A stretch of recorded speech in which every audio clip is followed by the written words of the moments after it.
So your dogs are probably the guinea pigs for a lot of this too, aren't they? Every time. I would love to say yes. I very rarely get them in front of my camera. Really? I don't have time. But I don't isn't know. every pet mom's supposed to have photos of I know their they're dog? supposed to. They're supposed to. I'm terrible for that. I tend to do a lot kind of in my own yard, but my theory is when I'm out and enjoying a hike with them, I don't want to have to lug this thing around. Yeah, it's not waterproof. So I tend to stick with my phone or something simple that I can just come that's, you know, shock absorbent, and if I happen to accidentally throw it down the beach, it's not a big deal. They always tell photographers don't work with children or animals. But on NSK9, of course, we challenge that and work with dogs. And today, we're doing it with a bit of color.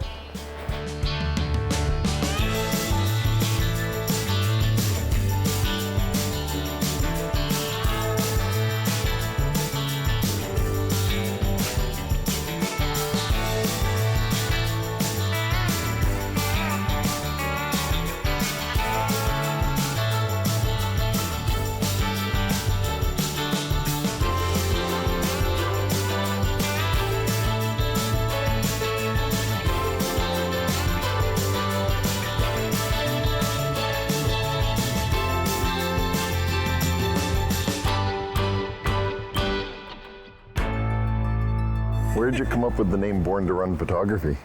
So I've been doing pet photography for 12 years now, and my first dog was a husky. So I got into a lot of action photos, really got into the dog sled world and doing bike joring with her and that type of thing, and worked just under my name for a number of years. And I'm like, I need something a little more fun. So it was coming up, I had a couple different husky themed ones and wanted something to kind of tie her in. And I mean, she was born to run, plain and simple. My second dog was another husky. So it kind of really fell in suit. Yeah. And now you have a border collie, which is definitely born to run. Which is definitely born to run, yep. And my other dog at home's a pit mix. Okay. And she's got some speed on her like nobody's business. So it's kind of worked really well. I figure every single dog is born to run at some point. Yes. Right? So whether they're old and maybe they can't run quite as quick, but for every single shoot I try and work in at least some type of action photo, because it's just, I mean, the smiles you get on the dogs is just ridiculous. So some of the photos are hilarious. they are priceless, yeah. Desiree has been photographing dogs for years and has developed quite a following. But most recently, it's been one style of photograph that has people seeking her out. Like, I know you do regular pet photography, Yeah. or what I would call regular pet photography. Yes. But this is kind of like a niche that you're the only or one of the only people doing around here. How did you... Out in this area, yeah. So there's a photographer actually overseas. Her name's Andrea, and she's started introducing the powder photos with a lot of horses and a lot of dogs. Oh, yeah. And it was something that I absolutely love the results. They're phenomenal. And it's something I wanted to try. So I've tried a number of different kind of powders, didn't like the texture, wanted to make sure that it was 100% safe if for some reason the dogs, lick themselves or if it's ingested that way. And so the one that I finally ended up finding is this one here that I'm using, and it's really, really, really fine powder.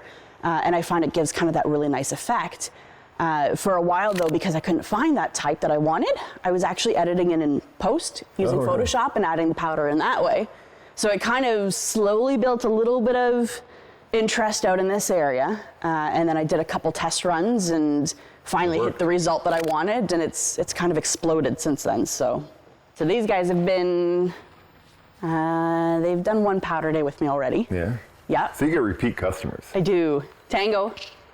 Because, part of you'd look and you'd go, okay, this is something that people do as the novelty and then that's it. But they're coming back. They are, yeah. Yeah, I've got a couple that have come to the jump day that I did, and then they've signed up again for the weave day. I had another one that we did their senior dogs last week, and then they're coming back again today for weaves. And it's fun because each time, I'd love to do a calendar of my own dogs where every month is a different color. That's cool. Right? Which would be a lot of fun. But it's cool because every different color is a different setup. And this is like your favorite client because they bring coffee. Oh, hi. Thank you. Very welcome. Not only is Desiree getting repeat customers for powder photographs, but her photo sessions are in demand. All right, let's do the other half of the pack then. Yeah, every time that I post a day, it usually books up in a couple hours, so it's a little insane. And people come from a long way too. Yeah, I've had a couple people come from New Brunswick. I've actually got a lady coming in today. She's come from Newfoundland. She's over here and was like, "Oh my God, it's going to line up perfectly with the timing." And yep, I've had a couple people come from PEI and across the province this way.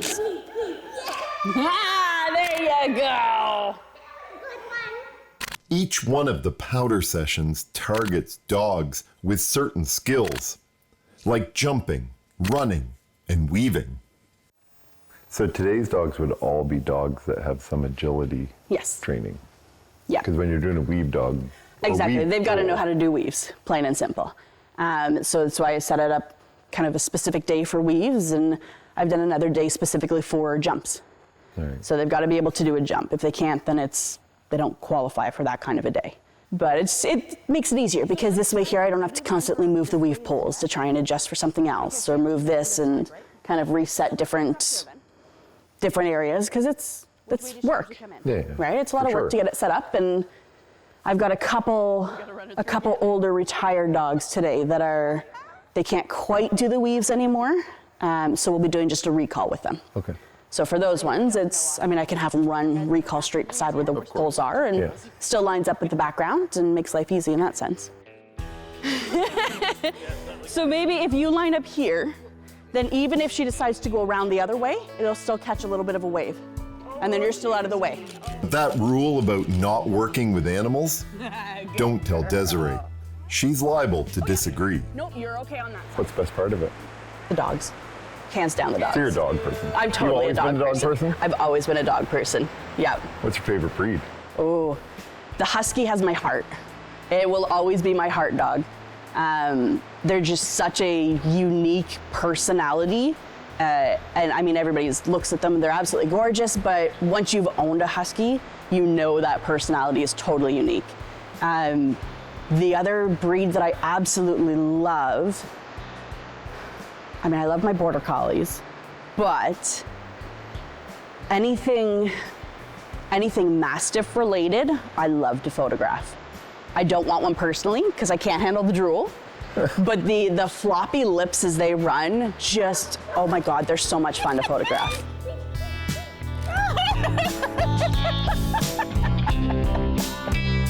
Oh my goodness.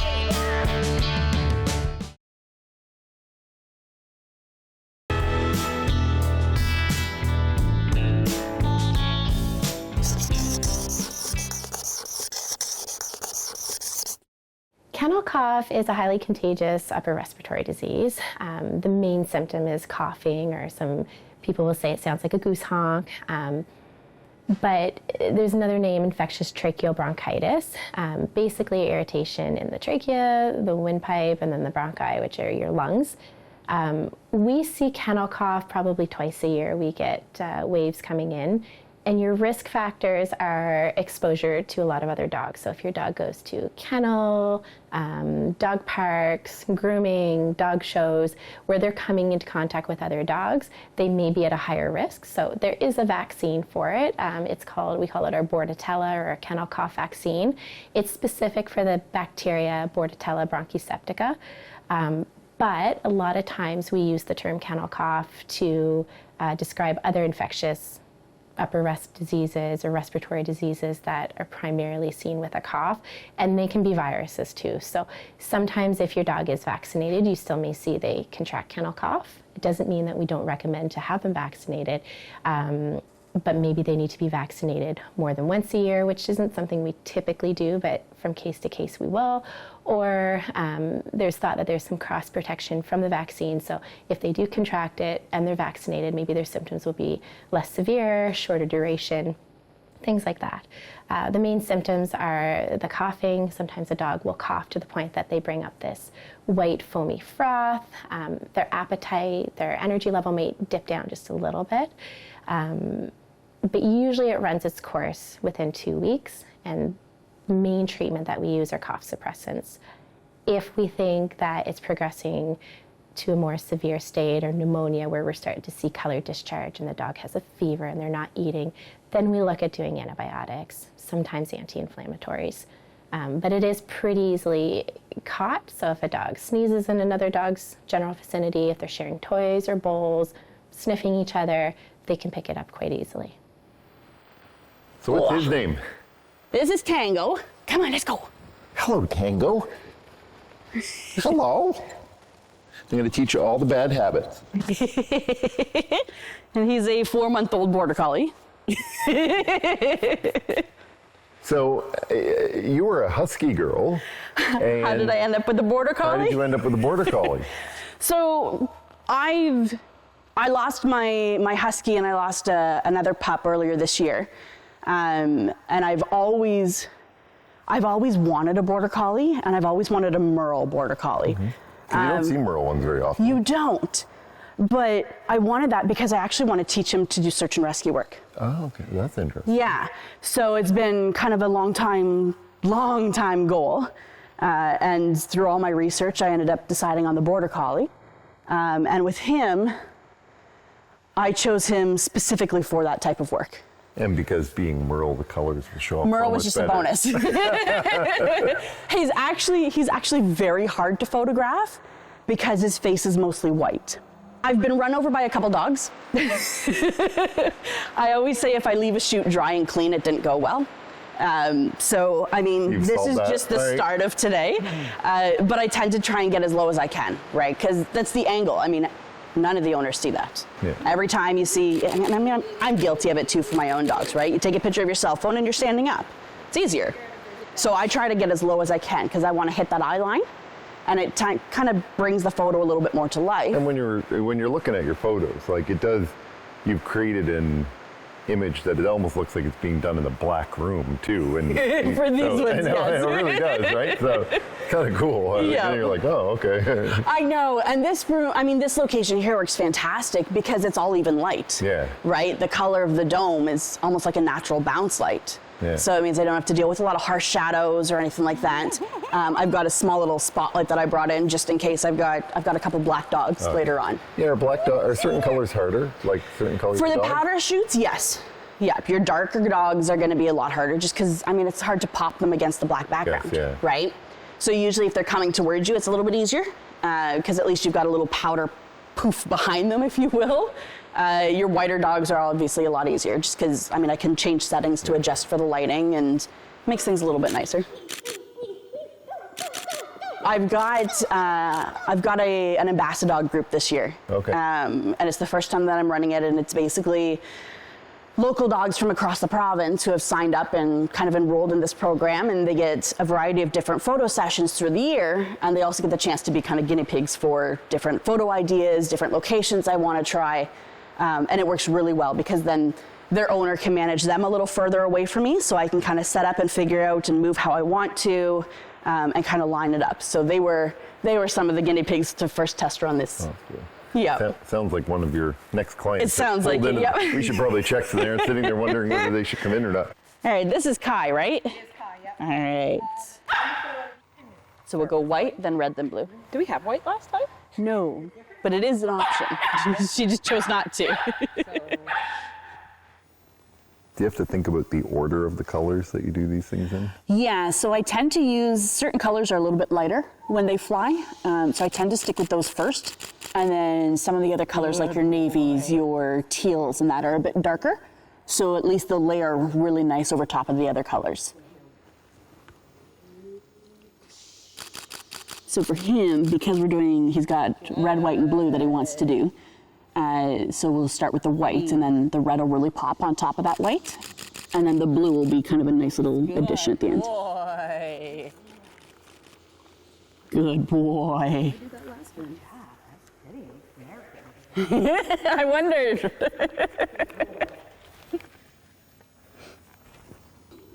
Ready. That's okay.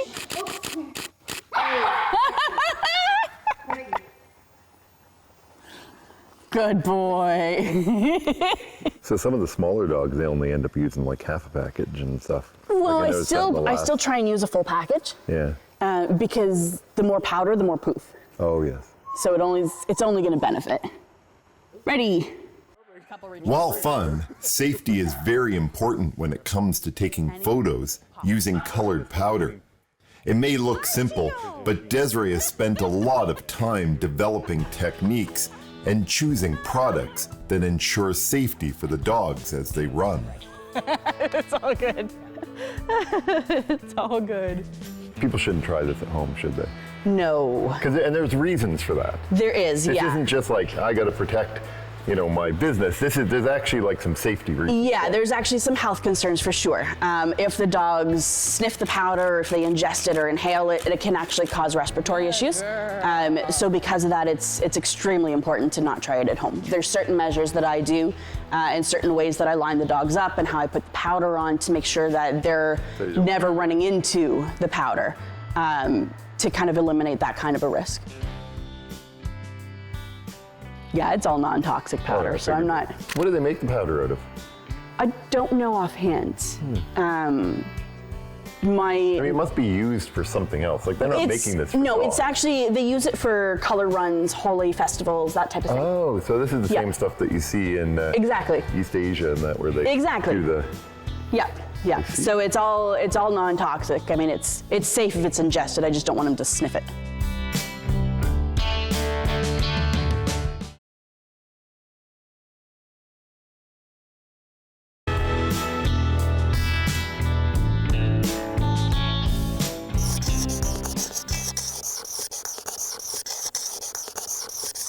Yes, you should. We do see a lot of periodontal disease, so inflammation around the gum line and the tooth. And brushing is your number one way to help prevent or slow the progression of tartar. So when you're brushing away the plaque. As plaque sits, it causes inflammation. As it hardens, it becomes tartar. You can't brush that off. That's when you're looking to come in for a professional cleaning, is to remove that, just like with us. We brush all the time. We still get tartar. We have to have it scaled and polished. So it's the same thing with our pets. It's best to clean with an enzymatic toothpaste. Ideally, that's VOHC approved. The enzymes will help alter the oral pH to prevent buildup that way. And then as you brush, that's your mechanical scraping action. And there are various types of brushes that your clinic can go over with you. You should be brushing 1 to 2 times daily. That doesn't fit everybody's schedule, so at least every 2 to 3 days for you to be able to see any improvement. And again, they're going to lay down tartar and plaque. It's just going to hopefully stretch out how far in between cleanings you need. Photographing dogs isn't always about a commercial project. Sometimes it's about an important fundraiser. I've come back into Halifax to the Fall River Fire Station, where they're shooting a calendar involving dogs and firefighters. He's doing fantastic. That looks good. Yeah. I'm dealing with some reflections, Yeah. but I can Photoshop that out. Do we have other poses or other arrangements of clothes, helmets on, anything like that we need to do? Or Bishop's been in the calendar. Yes. Bishop was in the first calendar. So, tell me why we're here. We're here because this was our second day of photo shooting for the Fight for Life calendar, which is an organization, it's a charity, to help provide proactive education and reactive support to the firefighters of Local 268. And you get a lot of people who want to be in this calendar.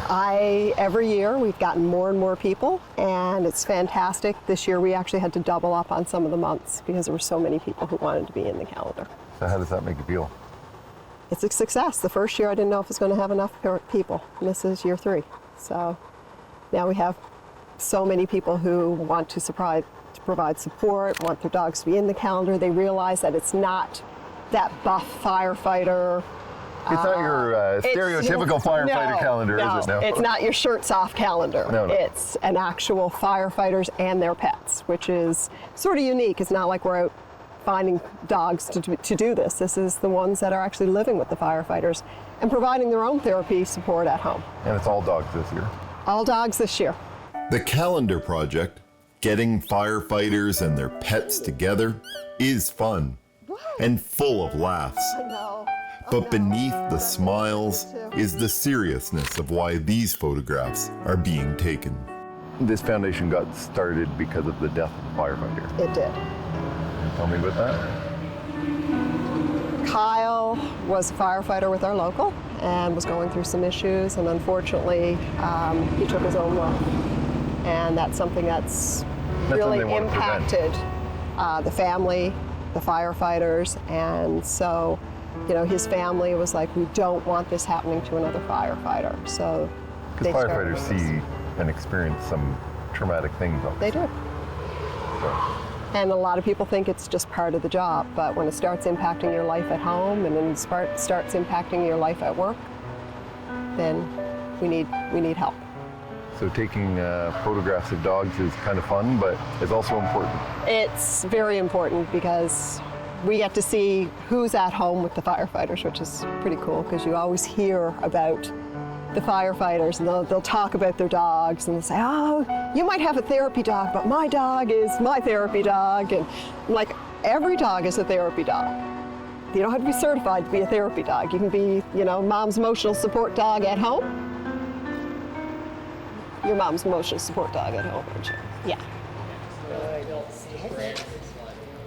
Well, you are skittish. Holy smokes. Dogs and firefighters. We've talked about this before, but dogs and firefighters kind of go together. They do.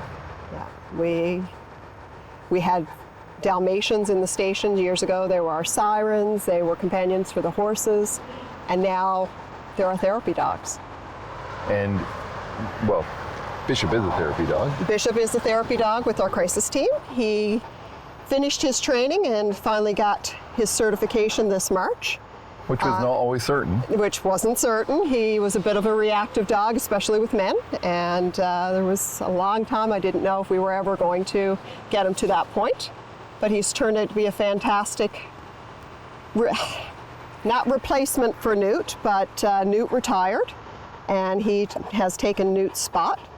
And we got our new trainee, our new rookie has started his training, and we'll see where he goes with that. And that's Siren. No matter the reason for taking pictures of dogs, whether a charity calendar or a portrait for above the mantle, it's all about creating memories. I mean, I came to Nova Scotia because I fell in love with the province, plain and simple. The fact that I can pursue the pet photography in this area is really just an added bonus. Yeah, so you're clearly a cat person. Yeah, clearly. Obviously a cat person. I mean, at the end of the day, even if they don't go through it perfectly, if there's one that just works. They only need to hit one pole or get past. Well, I mean, they really only need to hit one, or even, I mean, if it ends up being a recall photo where the dog is just running and having a ball, then, I mean, it's still something that the owners still treasure. Right, because it's still, oh, well, yeah, that was a fun day. That was a fun memory, so. How does it feel to work with dogs? I love it. There's no comparison. Every dog is just so much fun. They're so unique. So I absolutely love it.